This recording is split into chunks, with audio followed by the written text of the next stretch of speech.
Mag-repack na naman tayo ng toyo. Ito guys, nabili ko sa palengke, 2 kilo. Repack ko na naman kasi mabilis na ubos yung nakaraan kong binili. Bali, ayan na siya. Nai-repack ko na. Tag 10 piso ang isa. Tapos meron tayong dilis. At saka meron ding daing. Yan ang pinakamabili ngayon kasi tag-ulan. Tapos ito yung mga itlog. Kasama rin yan sa mabili.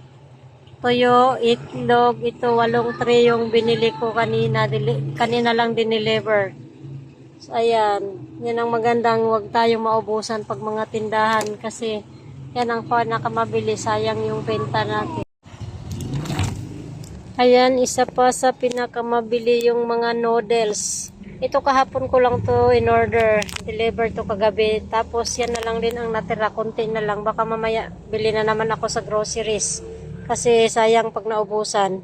Sayang yung benta. Tapos yan yung mga kape natin. Kailangan laging may stocks. Yan. Bali, ito yung stocks ko ng mga kape. Nilagay ko dito sa drum kasi pag nasa labas lang nila langgam, kaya nandito na para sure na hindi langgamin. Kasi yung iba binubutasan lang tapos hindi naman nila kinakain. Nag-stocks na ako kasi pag ulan ng ulan, mahirap lumabas.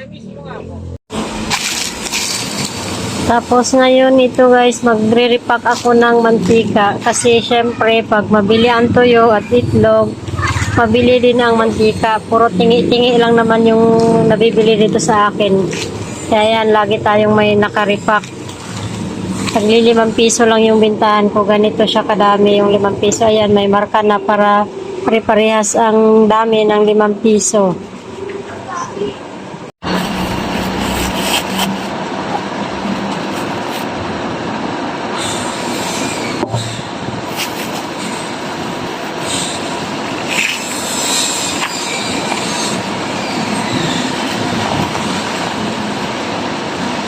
Yan, ganyan siya. Pang 5 piso.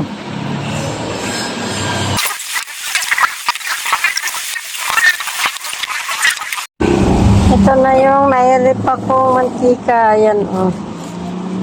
2 bote lang kasi yung lagayan ko maliit. So, yung nire-repack ko, yung sakto lang sa lagayan.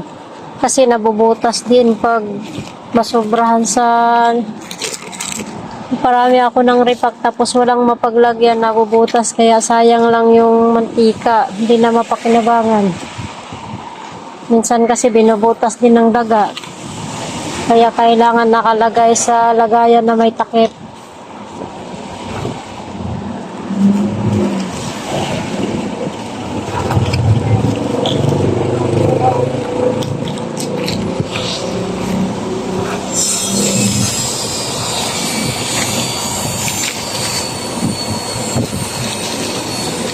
Yan, yung 2 boteng mantika, sakto lang dito sa lagayan na to.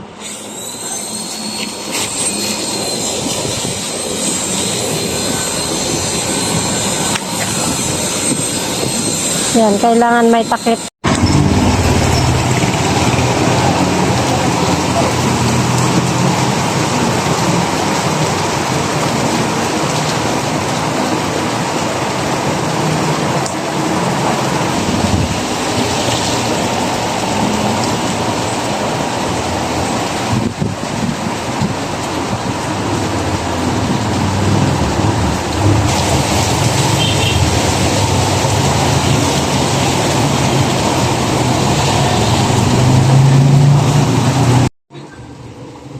Ayan o, lagi na lang talagang maulan. Ilang araw na itong hindi na tumitigil ang ulan. Kaya mahirap lumabas. Tayong mga may tindahan, kailangan laging may stocks para hindi tayo maubusan. Kasi sayang ang benta pag may maghanap tapos wala tayong maibigay.